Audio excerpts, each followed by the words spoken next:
that a BLM protester who killed someone via arson got killed, started a fire that resulted in a man's death.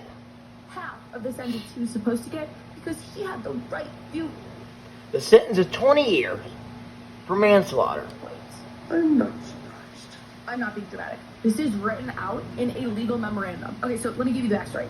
There's a man, his name is Montez Lee. He was sentenced to 10 years in prison for setting a fire that killed a man during the BLM protest in Minneapolis. Lee was recorded burning a pawn shop down, and there was a 30-year-old man inside who had 5 children and was burned to death. So awful. So Lee pleaded guilty to 1 count of arson, which means by sentencing guidelines, he should have been put in jail for at least 20 years. But he got 10. And the people prosecuting him literally issued a memo saying that he was given this lighter sentence. This is the memo.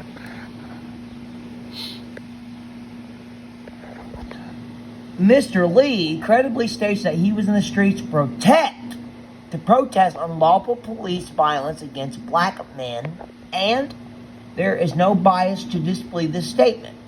Mr. Lee appropriately acknowledges that he could have demonstrated a different way, but that he was caught up in the fury, aggression, rage of the mob after living as a black man, watching his peers suffer by the hands of police, which aren't just white people. Asians, blacks, Mexicans are police as well. As anyone watching the news worldwide knows, many other people in Minnesota were similarly caught up. There appeared to have been many people in those days looking only to exploit the chaos and disorder in the interest of personal gain or random violence.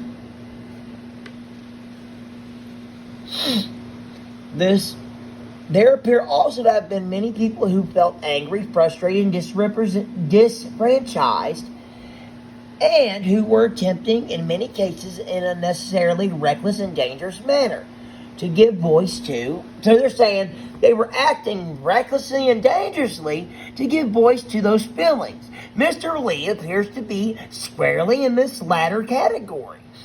And even the great American advocate for nonviolence and social justice, they're gonna quote, "Are you shitting me? Are you fucking shitting me?"